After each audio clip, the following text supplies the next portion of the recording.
चलिए, आज हम शुरुआत कर रहे हैं इन्वर्टर की। ठीक है, और हमने पीछे की सारी साइकिल पढ़ ली हैं। तो पहले हम कोशिश करते हैं कि डायग्राम बना लेते हैं इसके, तो थोड़ा सा आसान हो जाएगा। तो देखिए, 4 कॉम्प्लेक्स बनाने हैं आपको, साथ साथ में ड्रॉ करते रहिए।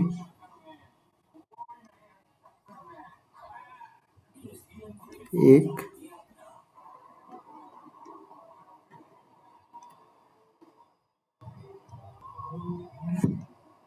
दो,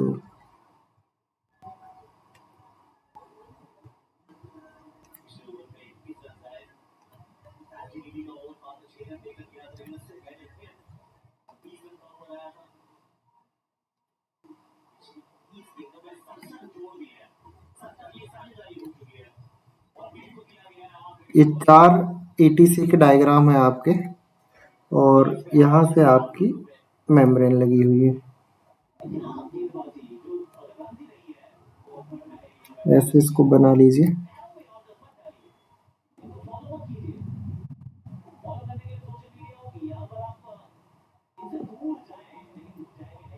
ठीक है,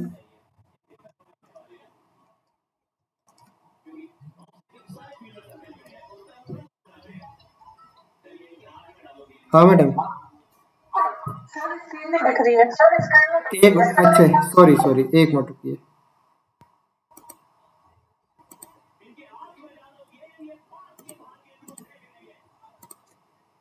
शेयर करना भूल गया मैं।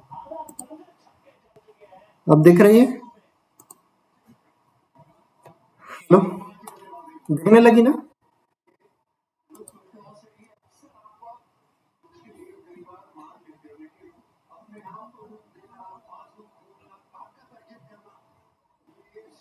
आ गई है?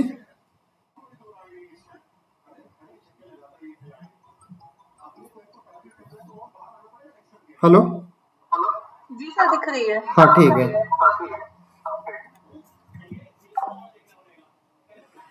देखिए, ये मेम्ब्रेन हमने बना लिए हैं। ठीक है, और आपको सबको मालूम है इस तरह के स्ट्रक्चर होता है, लास्ट टाइम हमने बता भी दिए थे। ये वाला आपको जो दिखाई दे रहा है कॉम्प्लेक्स फर्स्ट है। ठीक है, NaDSA NAD प्लस में कन्वर्ट होता है, मतलब ये कैसा है आपका कॉम्प्लेक्स फर्स्ट है। ये आपका कॉम्प्लेक्स सेकेंड है।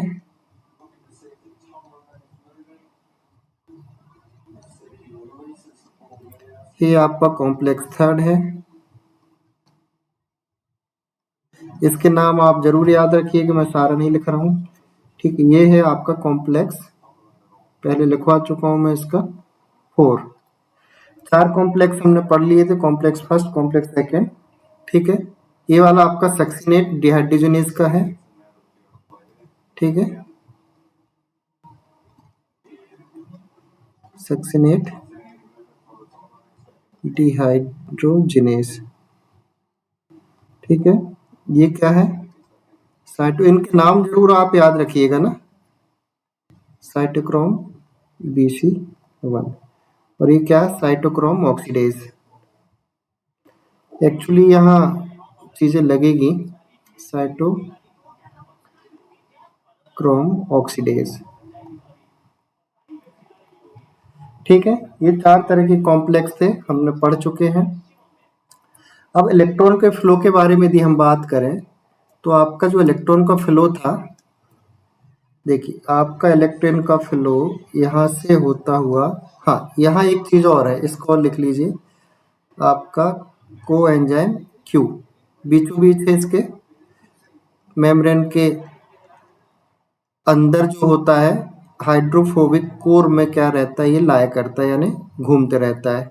ठीक है, कोएंजाइम Q सबको पता है लिपिड नेचर का होता है, इसलिए क्या होता है, ये मेम्ब्रेन के बीचों बीच रह सकता है, हाइड्रोफोबिक कोर में जो रहती है इसमें उपलब्ध होती है। ठीक है, ये जो इलेक्ट्रॉन का पाथ हमने आपको बताया था, इलेक्ट्रॉन का पाथ पहले जो इलेक्ट्रॉन NADH फर्स्ट कॉम्प्लेक्स से होते थे, आपको मालूम है कोएंजाइम Q से होते हुए जाते हैं, फिर ये थर्ड कॉम्प्लेक्स में जाते थे। ठीक है, उसी तरीके से कॉम्प्लेक्स सेकेंड से जो इलेक्ट्रॉन निकलते थे वो आपके इसके पास जाती। यहाँ तक चीजें आपकी क्लियर थी। ठीक है,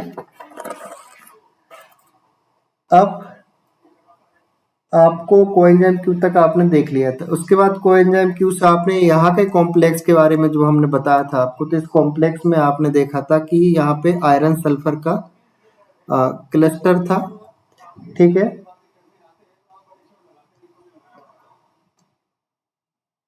इसके बाद नीचे आपके साइटोक्रोम बी था। ठीक है,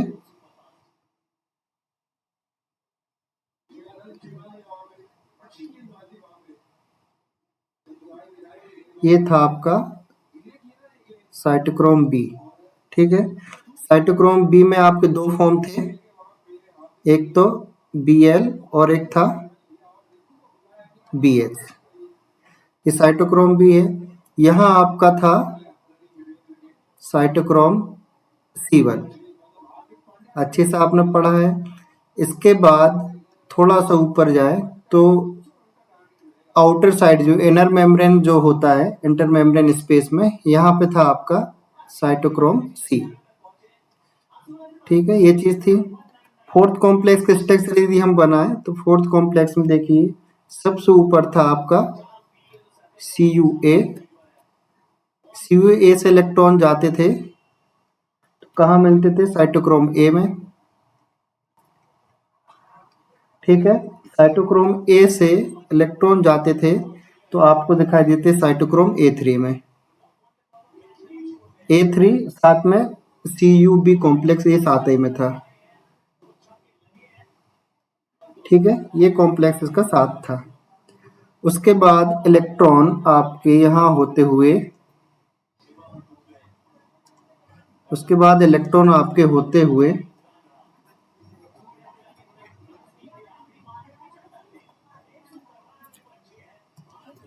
इलेक्ट्रॉन यहाँ से होते हुए आपके ऑक्सीजन के पास चले जाते थे। ऑक्सीजन इसका फाइनल इलेक्ट्रॉन एक्सेप्टर होता था। ऑक्सीजन हाइड्रोजन से मिलके H2O बना लेता था। ये आपकी जनरल प्रक्रिया थी। ठीक है, यहाँ भी क्या था? आयरन सल्फर के कॉम्प्लेक्स था ये। ठीक है, FMN।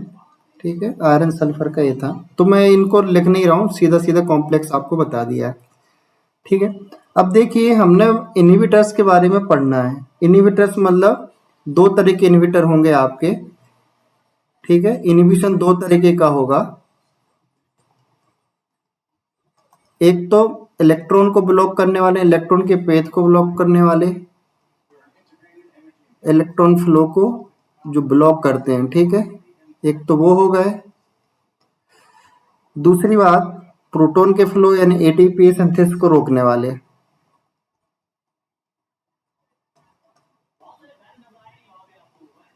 ATP सिंथेस को ब्लॉक करने वाली। ये फिफ्थ कॉम्प्लेक्स में चलते हैं तो इसको हम बाद में देखेंगे। अभी हम चलते हैं इलेक्ट्रॉन जो फ्लो हो रहा है उसको कहाँ कहाँ रुकावट पैदा होती है।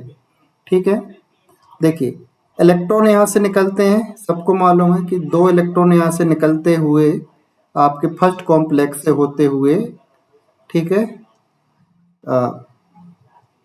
इलेक्ट्रॉन आपके यहाँ से होते किसके पास जाते हैं? कोएंजाइम क्यू के पास जाते हैं। इलेक्ट्रॉन यहाँ से भी जो निकलते हैं इलेक्ट्रॉन, तो ये भी आपके होते हुए इलेक्ट्रॉन किसके पास जाते हैं? इसके पास जाते, कोएंजाइम क्यू के पास जाते हैं। अब क्या होता है, पहले कॉम्प्लेक्स से इलेक्ट्रॉन कोएंजाइम क्यू के पास जाते हैं, सेकेंड वाले कॉम्प्लेक्स से भी इलेक्ट्रॉन आपके कोएंजाइम क्यू के पास जाते हैं। दोनों के ही इलेक्ट्रॉन आपके कोएंजाइम क्यू से होते हुए जाते हैं।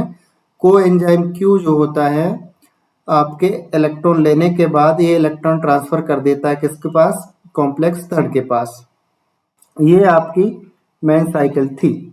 इसमें भी आपने देखा कि जो इलेक्ट्रॉन फ्लो है, यहाँ से भी आपके पास जब इलेक्ट्रॉन अंदर जाते थे तो एक पाथ तो आपका यहाँ चला जाता था, साइटोक्रोम C1 से होते हुए इलेक्ट्रॉन आपके C1 में चला जाता था, और इलेक्ट्रॉन आपके यहाँ से होते हुए यहाँ चले जाते।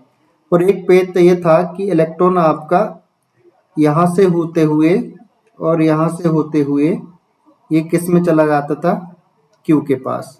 इसका जो रिड्यूस फॉर्म होता था कोएंजाइम Q, जिसको अपन बोलते हैं QH2, ये फुली रिड्यूस फॉर्म होता है, ठीक है। इसके पास ये इलेक्ट्रॉन वापस आ जाते थे Q के रूप में।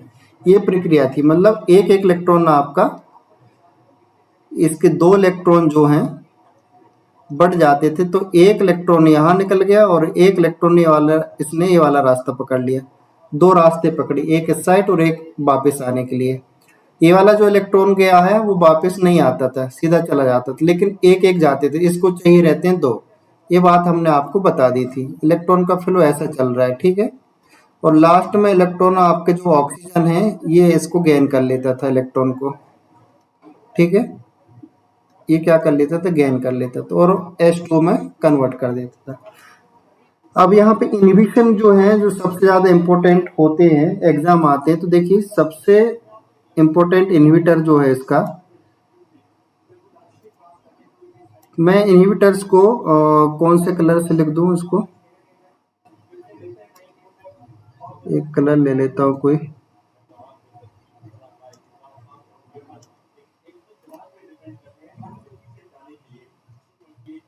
चलिए ये कलर का यूज करते हैं, ठीक है। पहले देखिए, पहले इलेक्ट्रॉन को, पहले कॉम्प्लेक्स से कोएंजाइम Q को ब्लॉक करने वाले जो इनहिबिटर हैं आपके, उनके नाम लिख ली। पहला तो रोटेनॉन, ऐसे बना लीजिए, रोटेनॉन, ठीक है। दूसरा है मिक्सिथायोजोल, क्या है ये, मिक्सी, अलग से भी लिखेंगे इसको, थायोजोल, 2 हो गए, ठीक है। उसके बाद आप लिखिए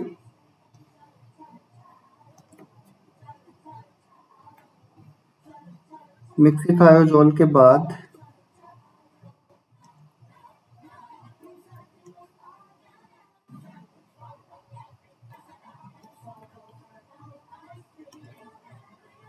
एक इलेक्ट्रॉन है एमाइटल, एक इनहिबिटर है आपका एमाइटल, और एक इनहिबिटर है पेरिसाइडियन,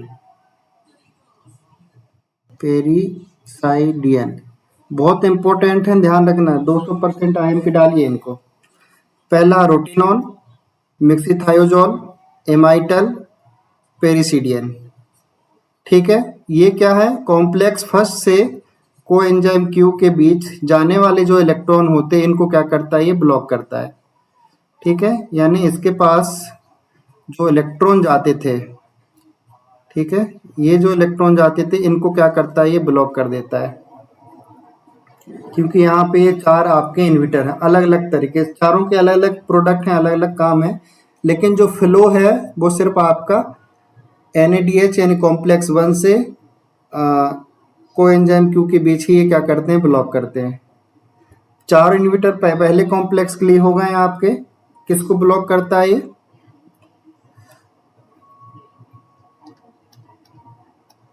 यहां लिखते जाइए, ठीक है।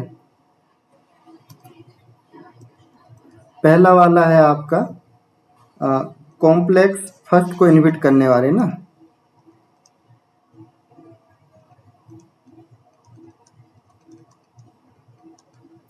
ठीक है। कॉम्प्लेक्स फर्स्ट को जो ब्लॉक करने वाले इनहिबिटर हैं आपके, उनके नाम है, पहला रोटेनॉन,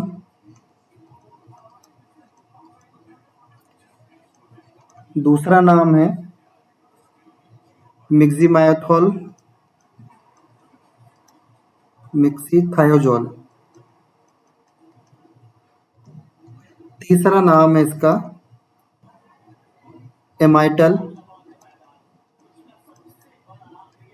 चौथा नाम है इसका पेरिसिडियन,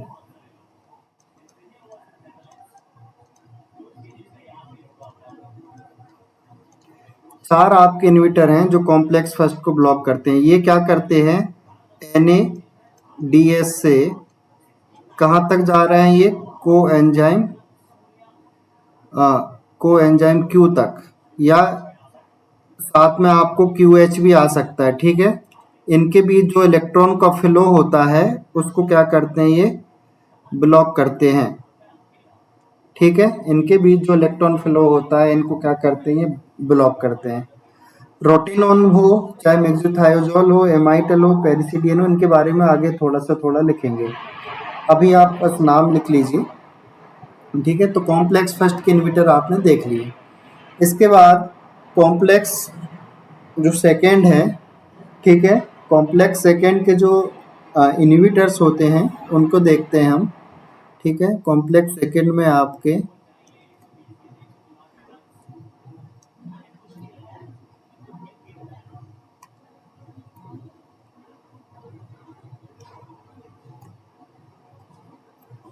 कॉम्प्लेक्स सेकेंड में इन्वर्टर देखिए, कॉम्प्लेक्स सेकेंड में सिर्फ एक इन्वर्टर है जो कि आपको ब्लॉक करता है। तो ध्यान रखना, इसका नाम है, पहले आपने टीसी साइकिल में भी पढ़ा है इसके बारे में। बता सकता है कोई हैरानी में? अच्छा, आवाज़ तो आएगी नहीं। इसका नाम है मेलोनेट। क्या नाम है? मेलोनेट। ये किसको ब्लॉक करता है? सक्सिनेट डिहाइड्रोजनेज को। मतलब सेकेंड से कोएंजाइम क्यू के बीच जाने वाले जो इलेक्ट्रॉन होते हैं उसको क्या करता है? ब्लॉक करता है। तो सक्सिनेट डिहाइड्रोजनेज को ब्लॉक करने वाला जो एंजाइम है, सॉरी इन्वर्टर है, वो उसका नाम है मेलोनेट।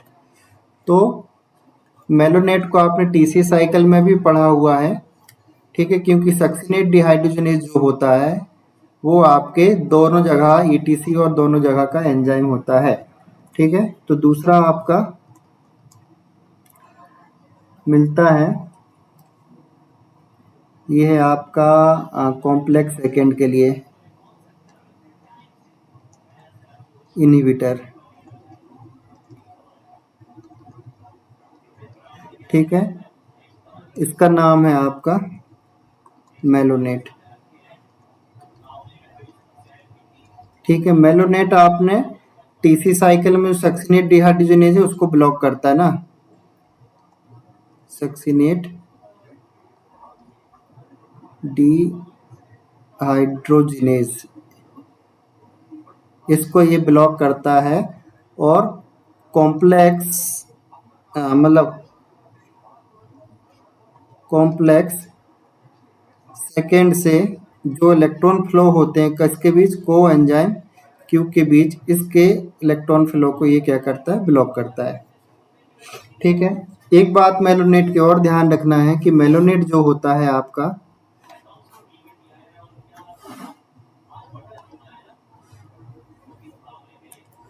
एक बात आपको और ध्यान रखना है, जो मेलोनेट होता है ये मेलोनेट कॉम्पिटिटिव इन्हिबिशन है। कैसा होता है ये?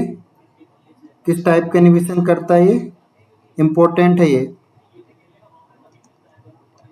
कॉम्पिटिटिव इन्हिबिटर है ये ना, सेट के एग्जाम में पूछा जा चुका है।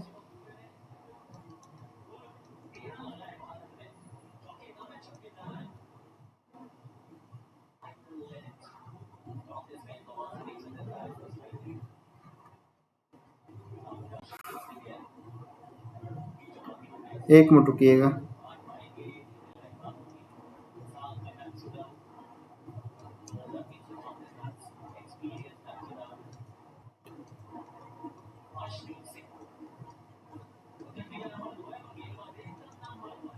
कॉम्पिटिटिव इन्हिबिटर है ये। ठीक है, किसका है? सक्सिनेट डिहाइड्रोजनेज का कॉम्पिटिटिव इन्हिबिटर है।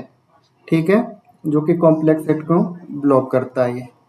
उसके बाद तीसरे की यदि हम बात करें कॉम्प्लेक्स थर्ड की, तो कॉम्प्लेक्स थर्ड में आइए आप, यहाँ एक इन्हिबिटर काम करता है कॉम्प्लेक्स थर्ड में। कॉम्प्लेक्स थर्ड में एक इन्हिबिटर बात करता है, तो उसका नाम है, आप याद रखिएगा,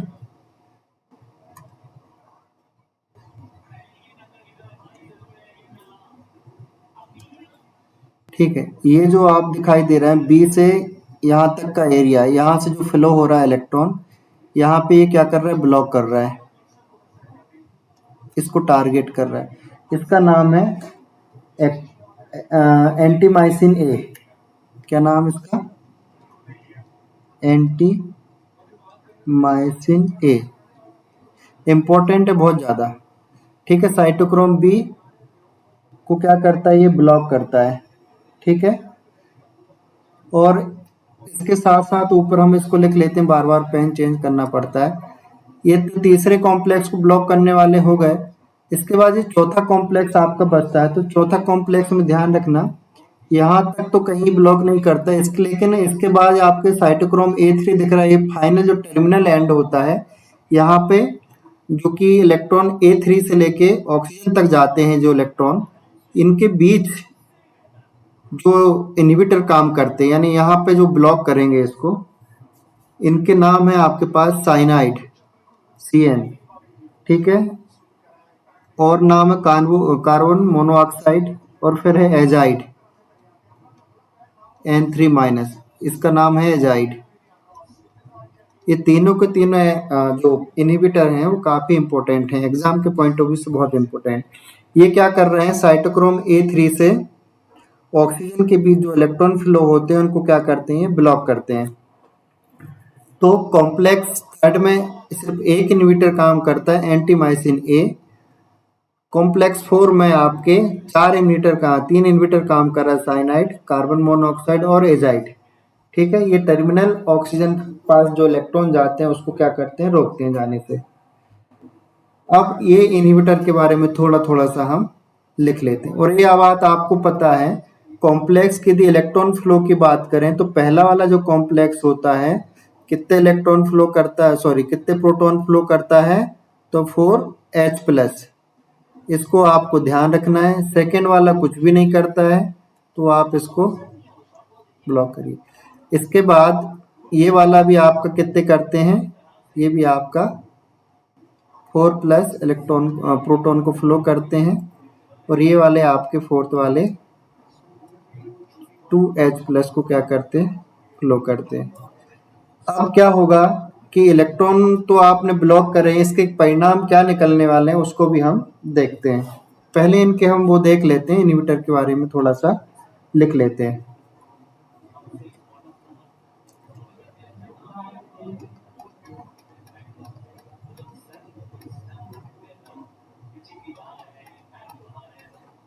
ठीक है, इसके बाद तीसरा देखिए, कॉम्प्लेक्स थर्ड हो गया, सेकेंड हो गया, तीसरे के बाद देखते हैं तीसरा इनहिबिटर जो आपका है। ठीक है, कॉम्प्लेक्स का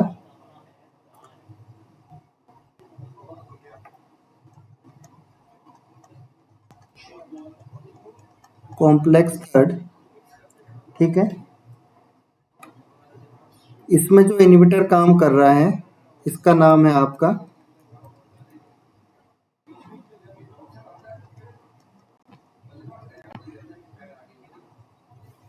ठीक है, साइटोक्रोम B, और इसको ब्लॉक करता है ये।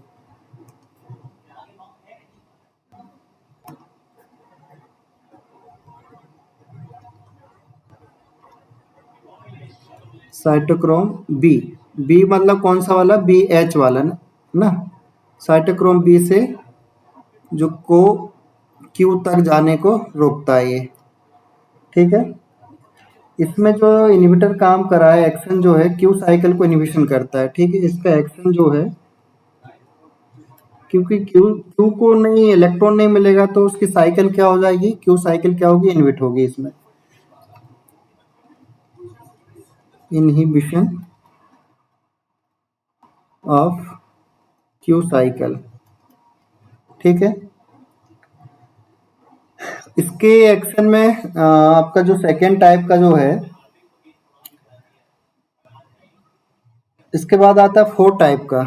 चौथा वाला देखिए क्या कह रहा है, चौथे वाले की तरफ चलते हैं हम। तो चौथा वाला जो है आपका कॉम्प्लेक्स 4।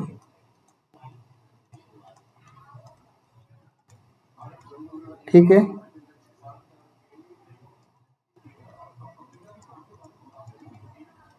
कॉम्प्लेक्स 4 में इनहिबिटर जो है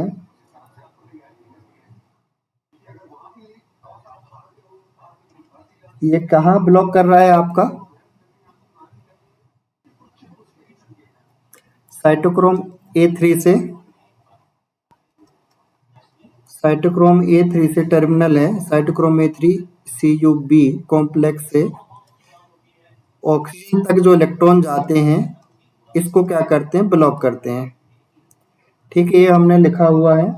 इसमें जो इनहिबिटर काम कर रहे हैं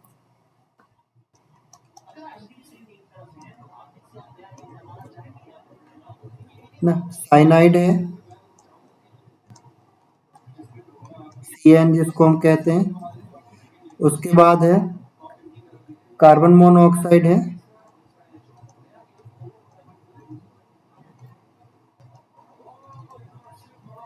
ठीक है। तीसरा आपका है एजाइड। एजाइड इसको हम N3 फॉर्म लिखते हैं, N3 माइनस, ये इसका सिंबॉलिक तरीका है लिखने का।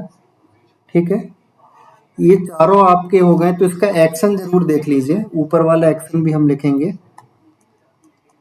किसको टारगेट करते हैं ये ध्यान रखना।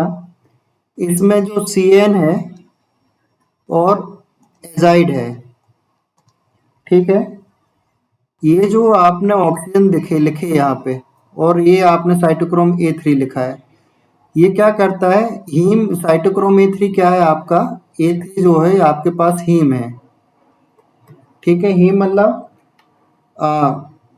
आपका हीम जो होता है प्रोस्थेटिक ग्रुप जो है आपका, इस पे आपका जो एलिमेंट रहता है वो रहता है आयरन, ठीक है। जैसे कि हीमोग्लोबिन, तो हीमोग्लोबिन में हीम जो है आपका, उस पे आयरन रहता है। तो आयरन दो स्टेज में रहता है, एक स्टेज की होती है Fe2+ और एक स्टेज होती है कि Fe3+।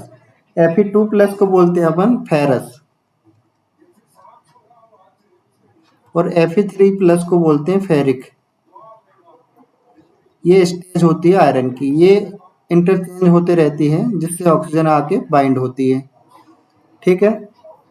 अब जो साइनाइड है और एजाइड है, ध्यान रखना, ये A3 के किस फॉर्म में, आयरन के किस फॉर्म में ब्लॉक करते हैं, तो ये करते हैं फेरिक। फेरिक मतलब Fe3+ को ये ब्लॉक करते हैं, फेरिक को ना। डिटेल कहीं पूछा तो ऐसा पूछा जा सकता है। उसके बाद आप देखिए कार्बन मोनोऑक्साइड है, ठीक है, ये A3 के किसको ब्लॉक करेगा, फेरस को, यानी Fe2+ को। इस Fe2+ को यानी फेरस को क्या करेगा, ब्लॉक करता है, ठीक है। जब इसमें ब्लॉक हो जाएगा तो जाहिर सी बात है कि जो ऑक्सीजन बाइंड होनी थी हीम के साथ, वो ऑक्सीजन इस एलिमेंट से बाइंड नहीं हो पाएगी, ठीक है। इसका परिणाम क्या निकलने वाला है, यदि फोर्थ कॉम्प्लेक्स की बात करें तो ध्यान रखना,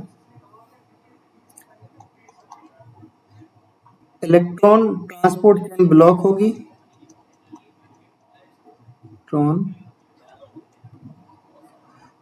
जाहिर सी बात, इलेक्ट्रॉन को ब्लॉक कर रहे हैं तो इलेक्ट्रॉन ट्रांसपोर्ट चेन भी क्या होगी, ब्लॉक होगी। लेकिन ध्यान रखना, as well as ATP synthesis भी इनहिबिट होगी।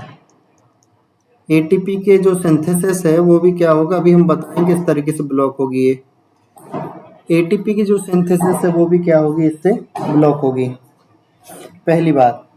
अब हमने ऊपर कुछ लिखा है इसके बारे में, देखिए पहले वाले के एक्शन के बारे में थोड़ा सा देखते हैं। आपने 4 इनहिबिटर लिखे पहले कॉम्प्लेक्स के लिए, प्रोटेनोन लिखा है, मेग्जीथायोजोल लिखा है, एमाइटल लिखा है, पेरिसिडियन लिखा है, ठीक है। जब ये इलेक्ट्रॉन ब्लॉक होते हैं जिसमें कि NADH से कोएंजाइम Q तक जाते हैं, तो इसके एक्शन में ध्यान रखना, रिजल्ट में क्या होगा, परिणाम क्या होगा, जब इसका ये ब्लॉक होगा तो इसका परिणाम ये होने वाला है कि ATP का प्रोडक्शन क्या होगा, डिक्रीज होगा, डिक्रीज ATP प्रोडक्शन। अभी हम बताते कैसे होगा ना, ATP प्रोडक्शन, पहली बात। दूसरी बात है increase the level of NADH, दूसरा भी यही होगा, NADH का लेवल क्या हो जाएगा, इंक्रीज होगा। Increase the level of NADH। ठीक है, 2 काम हो गए। तीसरा काम याद रखिए, stop the proton pump at complex first. ठीक है, stop proton pump by complex first, ये परिणाम आने वाला है। ठीक है, सेकेंड में परिणाम क्या था इसका एक्शन से, एफिडियो सेकेंड वाला जो था मेलोनेट जो था, मेलोनेट आपके सेकेंड को इनहिबिट करता था।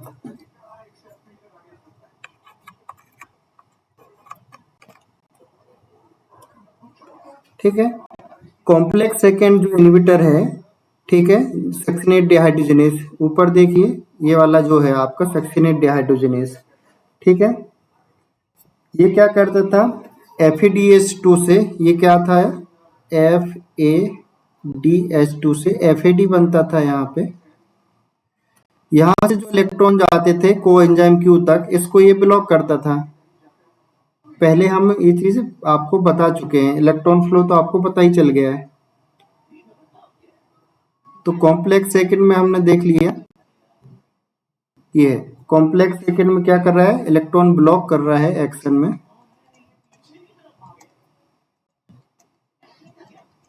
ब्लॉक इलेक्ट्रॉन कहाँ से जाएगा, ये FADH2 से कोएंजाइम Q तक जो होते हैं, इसको ये ब्लॉक करता है। ठीक है, इसका एक्शन होता है। और थर्ड में जो एक्शन चलने वाला है, ये Q साइकिल को ब्लॉक करने वाला है। अब यहाँ पे आपने सारे तरह की चीजें देख लिया। अब एक छोटा सा कॉन्सेप्ट समझिए। देखिए, जब भी इलेक्ट्रॉन यहाँ से यहाँ तक की फ्लो करेंगे, तो आपको मालूम था कि 2 इलेक्ट्रॉन जो होते हैं जब फ्लो करते हैं तो 4 प्रोटॉन पंप क्या होते हैं, मैट्रिक्स से, यानी 4 प्रोटॉन को यहाँ से कहाँ भेजा जाता है, ऊपर भेजा जाता है। यदि आपने इलेक्ट्रॉन फ्लो क्या कर दिया, ब्लॉक कर दिया, समझिए इस बात को, इलेक्ट्रॉन फ्लो आपने यहाँ से क्या कर दिया, ब्लॉक कर दिया, तो जो प्रोटॉन पंप होते हैं इस साइड, प्रोटॉन जो पंप हो रहा है ऊपर साइड, ये प्रोटॉन का पंप भी क्या हो जाएगा, रुक जाएगा। यानी ये ब्लॉक होते हैं तो ये भी क्या हो जाएगा, ब्लॉक हो जाएगा। अब ये ब्लॉक होगा और ये ब्लॉक होगा, हर जगह प्रोटॉन ब्लॉक होंगे, ध्यान रखना। यानी इलेक्ट्रॉन जहां जहां रुक रहा है वहां प्रोटॉन फ्लो भी क्या हो रहा है, रुक रहा है। आगे चल के क्या होता है, देखिए ये जो 5th कॉम्प्लेक्स होता है आपका, जिसमें क्या होती है, ATP की सिंथेसिस होती है। तो यहाँ पे आपका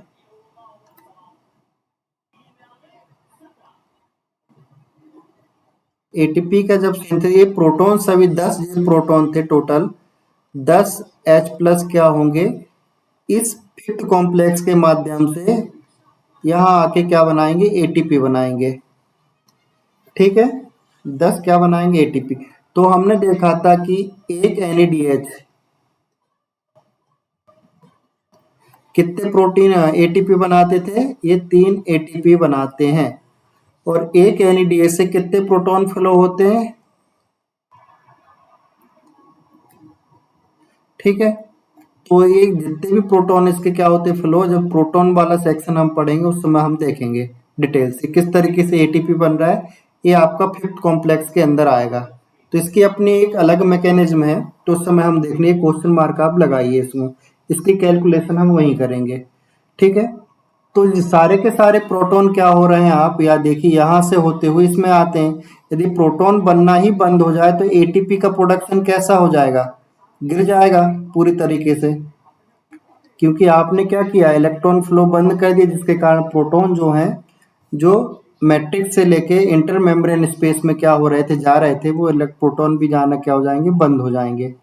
ठीक है, तो पहले केसेस में क्या हो रहा है कि ATP का प्रोडक्शन क्या हो रहा है, इसके ब्लॉक होने से ATP का प्रोडक्शन क्या हो रहा है, यहाँ पे डिक्रीज हो रहा है, गिर रहा है।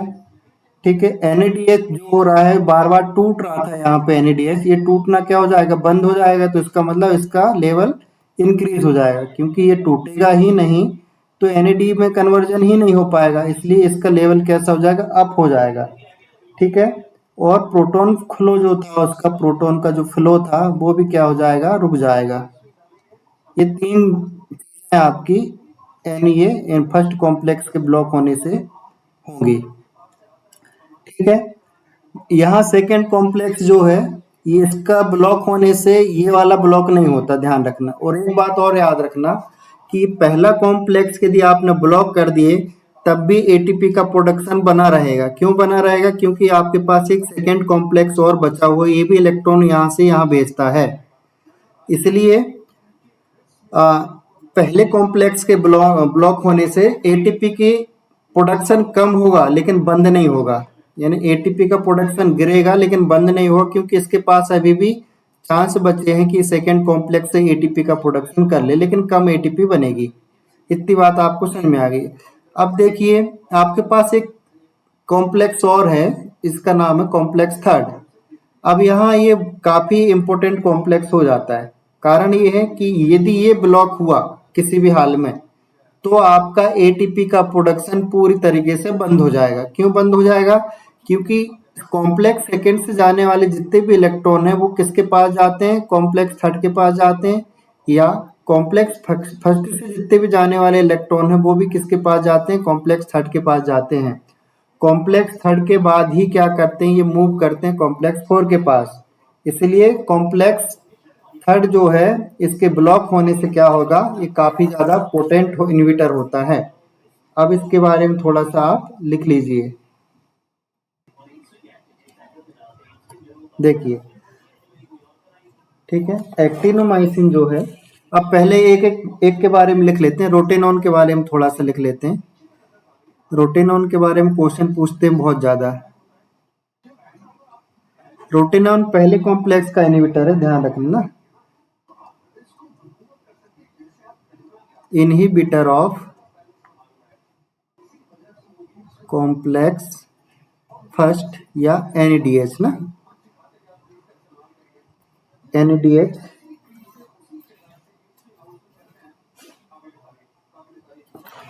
का ये क्या आपका पहला। ठीक है, अब इसमें रोटेनॉन क्या है आपका, रोटेनॉन एक प्लांट प्रोडक्ट है, ध्यान रखना क्या है ये, it is a plant product, पौधे का एक प्रोडक्ट होता है। ठीक है, जिसका उपयोग हम, it is use to as a fish poison, as a fish को पकड़ने के लिए क्या करते थे, इस प्लांट का एक्सट्रैक्ट पानी में क्या कर दिया जाता है, तालाबों में या छोटे छोटे जो वाटर बॉडीज होते थे वहां पे इसको कोई कूट के क्या कर दिया जाता था, डाल दिया जाता था। तो फिश से इससे क्या हो जाती थी, मर जाती थी। इस उस फिश को फिर क्या करते थे, पकड़ लिया करते थे इसको। तो फिश पॉइजन के रूप में इसका क्या करते थे, यूज करते थे। ठीक है, फिश पॉइजन एंड इंसेक्टिसाइड के रूप में भी यूज किया करते थे, and use as a insecticide. ठीक है, फिश पॉइजन के रूप में यूज होते हैं। तो ये क्वेश्चन आपसे पूछा जा सकता है ना, प्लांट का प्रोडक्ट होता है और फिश पॉइजन के लिए यूज किया जाता है, इंसेक्टिसाइड के लिए भी यूज किया जाता है। इसके लिए एक इम्पोर्टेंट बात ये आती है, इसका रोल और भी जगह है, also play role in, also play role in, कहाँ प्ले करता है, जेनेटिक ससेप्टिबिलिटी में इसका यूज होता है, जेनेटिक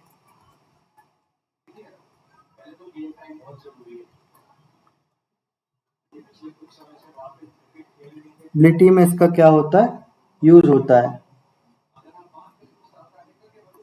इन डेवलपमेंट।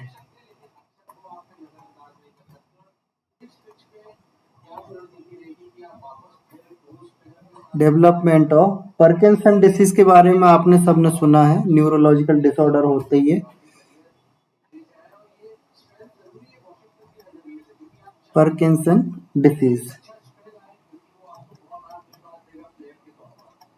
ठीक है, इस तरीके का रोटेनॉन में यूज होता है। अब एक इम्पोर्टेंट इनहिबिटर और है जिसके बारे में जानना जरूरी है, वो नाम है आपका एंटीमाइसिन ए का।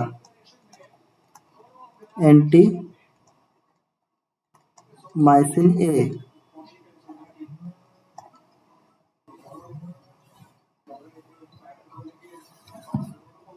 एंटीमाइसिन ए की बात हम करें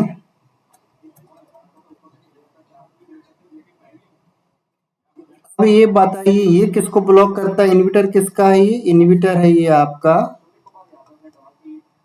कॉम्प्लेक्स थर्ड का, कॉम्प्लेक्स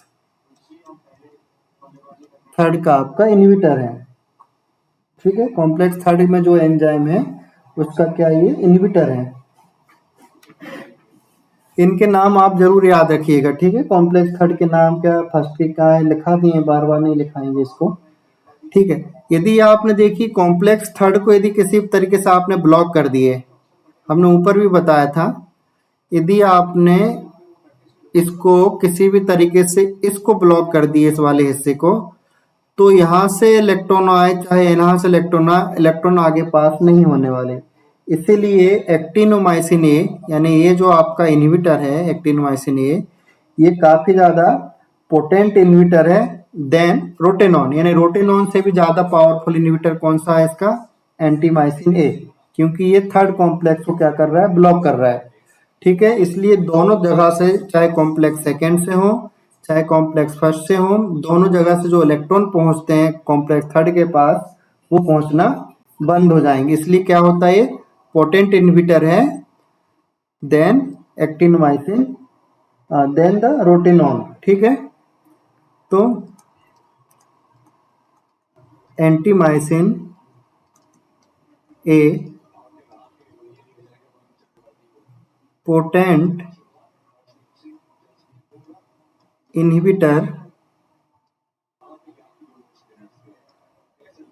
ठीक है, potent inhibitor and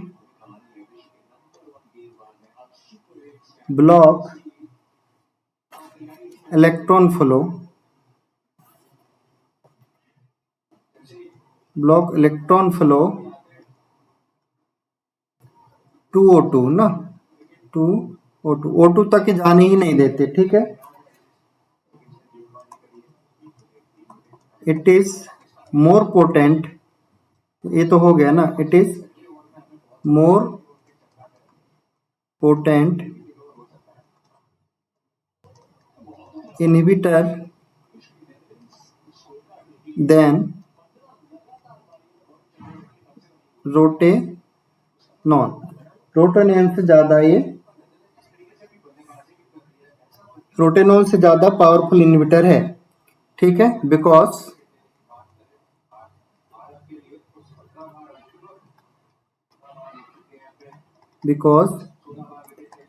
it block electron flow both complex first and complex second, ठीक है। इसलिए क्या है, काफी ज्यादा इंपॉर्टेंट, ज्यादा डिस्ट्रक्टिव टाइप का है, ध्यान रखना। और यदि फोर्थ क्लास ब्लॉक होता है तो वो सीधा सीधा और ज्यादा हाईली डिस्ट्रक्टिव, क्योंकि सीधा साइनाइड जहाँ पे काम करता है वहां पे करते हैं, CN हो गए, O3 हो गए, ये सब आपके और ज्यादा वो। अब ध्यान रखना, ये आपने जितना पढ़ा ये सब एनिमल के संदर्भ में पढ़ा है आपने, किसके संदर्भ में पढ़ा है आपने, एनिमल के जो ETC उसके संदर्भ में। यदि इन केस यहाँ पे प्लांट की माइटोकॉन्ड्रिया होती, यानी प्लांट के बारे में यदि हम पढ़ रहे होते, तो ध्यान रखना प्लांट में एक अल्टरनेट व्यवस्था होती है, क्या व्यवस्था होती है वो देख लेते हैं थोड़ी सी, ठीक है।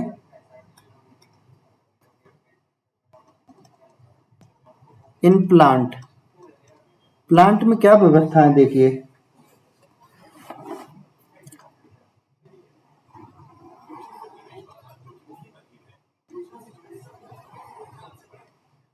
आपके पास पहला इनहिबिटर था, यहाँ पे आपका सेकेंड, सॉरी पहला कॉम्प्लेक्स था, यहाँ पे आपका सेकेंड कॉम्प्लेक्स है, थर्ड कॉम्प्लेक्स है, फोर्थ कॉम्प्लेक्स है।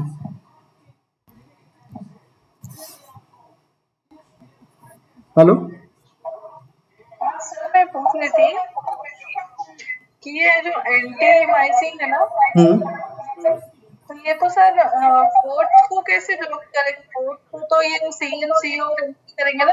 नहीं नहीं नहीं, फोर्थ को ब्लॉक नहीं कर रहा है, फोर्थ तक इलेक्ट्रॉन ही नहीं जाने दे रहा है, वो पूरी इलेक्ट्रॉन फ्लो को ही ब्लॉक कर रहा है। मतलब अपन ने लिखा है कि O2 तक नहीं जाने दे रहा है। हाँ, O2 तक नहीं जाने दे रहा है, O2 को ब्लॉक नहीं कर रहे हैं, ये इलेक्ट्रॉन को ऑक्सीजन तक नहीं पहुंचने दे रहा है।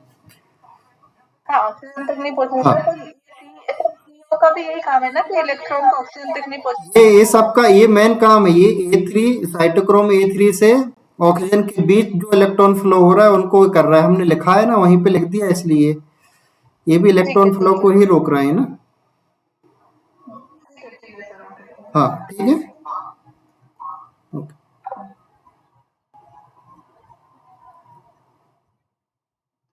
ठीक है, अभी ये खत्म हो जाए, इसके बाद हम ये इसको रिकॉर्डिंग बंद कर देंगे, तो पहले आप सुन लीजिए, इसके बाद फिर आप क्वेश्चन कर लीजिए, माइक लगा लेंगे हम, ठीक है।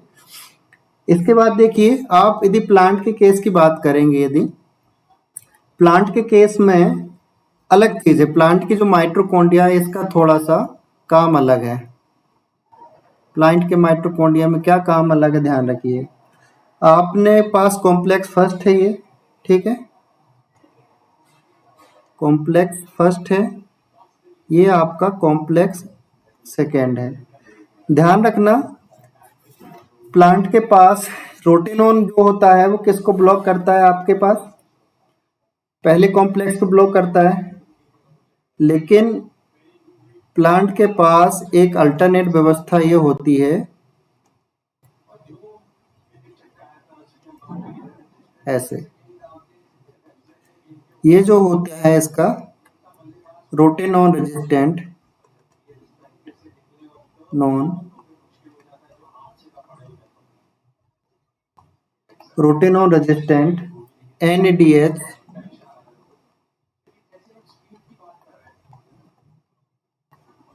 Dehydrogenase,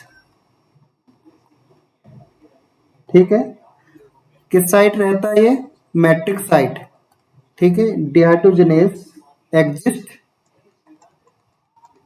exist in matrix site. मतलब इन कॉम्प्लेक्स के अलावा कॉम्प्लेक्स फर्स्ट वाला क्या है, NADH डिहाइड्रोजिनेज था आपका पहला वाला कॉम्प्लेक्स फर्स्ट,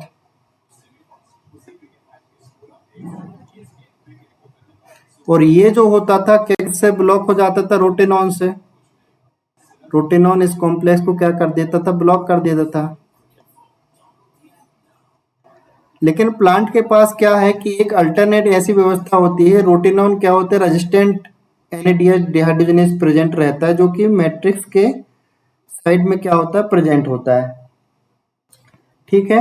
या फिर जब बहुत ज्यादा कॉम्प्लेक्स फर्स्ट को क्या आ जाए, लोड हो जाए, कॉम्प्लेक्स फर्स्ट को बहुत ज्यादा कैसी हो, लोड हो, ओवरलोड हो, ठीक है, ओवरलोड हो, और रोटेनॉन जो इफेक्ट कर रहा है, तब तब की स्थिति में जो आपके पास एक अल्टरनेट व्यवस्था होती है, रोटेनॉन रेजिस्टेंट NADH डिहाइड्रोजिनेज एंजाइम पाया जाता है प्लांट के पास, एक एक्स्ट्रा NADH पाया जाता है जिसमें रोटेनॉन का कोई इम्पैक्ट नहीं पड़ता। पहली बात ये अंतर होता है एनिमल ETC और प्लांट ETC में, एक एंजाइम आपका रोटेनॉन रेजिस्टेंट आपका एक्स्ट्रा मिलता है। इसके साथ साथ आप देखिए कि आपके पास जो साइटोक्रोम ऑक्सीडेज होता है, ठीक है, आपके पास ये आपका थर्ड कॉम्प्लेक्स हो गया और ये आपका फोर्थ कॉम्प्लेक्स हो गया। ठीक है, थर्ड का और फोर्थ कॉम्प्लेक्स क्या होता है आपका, इसका नाम है साइटोक्रोम ऑक्सीडेज था। और ये जो ब्लॉक कर रहा था, किसको ब्लॉक कर रहा था, आपका सीओ को ब्लॉक करता है, सीएन को ब्लॉक करता है और एजाइड को ब्लॉक करता है। इन तीनों को ब्लॉक करता है A3 से ऑक्सीजन को आने तक। ठीक है, अब यदि क्या हो, ये इनहिबिटर यदि ब्लॉक हो जाएगा तब भी आपकी क्या होगी, एटीपी क्या होगी, नहीं बनेगी, यानी ऑक्सीजन को वो नहीं मिलेगा, तो तब भी क्या होगा, प्लांट डाई हो सकता है, या एनिमल जो भी हो वो सब क्या हो सकते हैं, डाई हो सकते हैं, क्योंकि यहाँ पे ऑक्सीजन तक क्या होंगे, इलेक्ट्रॉन पहुंचेंगे नहीं, तो एटीपी प्रोडक्शन नहीं होगा तब भी मरेंगे, और ऑक्सीजन का यूज नहीं होगा तब भी मरने वाले हैं। ऐसी स्थिति में प्लांट के पास भी क्या होती है, व्यवस्था होती है, इसको बोलते हैं, इस एंजाइम को, ये एंजाइम आपका यहाँ कहीं रहेगा। ठीक है, इस एंजाइम को बोलते हैं अल्टरनेटिव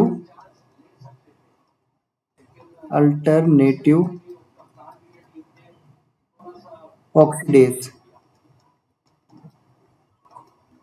जैसे आपके रोटिनल रेजिस्टेंट NADH डिहाइड्रोजनेज होता था, उसी तरह के फोर्थ कॉम्प्लेक्स के पास अल्टरनेटिव ऑक्सीडेज होता है। ठीक है, ये लगभग ऑलमोस्ट सभी प्लांट के पास होता है ना, ऑलमोस्ट ऑल प्लांट। ठीक है, बट नॉट, मोस्ट प्लांट कर दीजिए, बट नॉट ऑल ना, नॉट ऑल, सभी प्लांट नहीं है, ऑलमोस्ट सभी प्लांट्स के पास, लेकिन सभी प्लांट नहीं है। ठीक है, अब इसके पास क्या होते हैं, अल्टरनेट साइटोक्रोम ऑक्सीडेज जैसी व्यवस्था होती है। ठीक है, इसको अल्टरनेटिव ऑक्सीडेज हम कहते हैं। अभी क्या काम करता है, देखिए, ये जो आपके पास कोएंजाइम क्यू था, ठीक है, कोएंजाइम क्यू था इसके पास, यहां से क्या करता है, सीधा इलेक्ट्रॉन ले लेता है, ये 3 को भी बाईपास कर देता है। सीधे इलेक्ट्रॉन कहाँ से ले लेता है, कोएंजाइम क्यू के पास से सीधे इलेक्ट्रॉन ले लेता है, और ये इलेक्ट्रॉन कहाँ पहुंचा देता है, ये ऑक्सीजन के पास। ये इलेक्ट्रॉन कहाँ पहुंचा देते हैं, ऑक्सीजन के पास सीधा, मतलब ये CN उनको क्या कर देता है, बाईपास कर देता है। ठीक है, या हम ये बोल सकते हैं कि ये, इस पे जो प्रभाव है इसका अल्टरनेटिव ऑक्सीडेज पे, आपका CO का हो चाहे आपका CN का हो, ठीक है, या फिर आपका जाइड का हो, इनका कोई भी प्रभाव इस पे नहीं पड़ता, किसे, इस एंजाइम पे। ठीक है, इनका कोई प्रभाव नहीं पड़ता, इसको बोलते हैं अल्टरनेटिव ऑक्सीडेज। और ये 2 एंजाइम व्यवस्था आपको प्लांट में देखने को मिलेगी, और यहाँ से खूब क्वेश्चन आते हैं। और ध्यान रखना, रोटिनो रेजिस्टेंट आपके मैट्रिक्स साइट भी होता है, और ऊपर वाले साइट में भी आपको दिखाई देंगे, यहाँ भी आपको रोटेनॉन दिखाई देंगे, रोटेनॉन रेजिस्टेंट NADH ऊपर भी आपको दिखाई देगी, मतलब दोनों साइट आपको दिखाई देते हैं। ठीक है, तो क्वेश्चन जो तो बनते हैं कि प्लांट के पास किस कॉम्प्लेक्स का अल्टरनेटिव आपके पास उपस्थित है, तो आपको ध्यान रखना है, अल्टरनेटिव आपका साइटोक्रोम ऑक्सीडेज यानी फोर्थ कॉम्प्लेक्स का अल्टरनेटिव आपके पास उपलब्ध रहता है।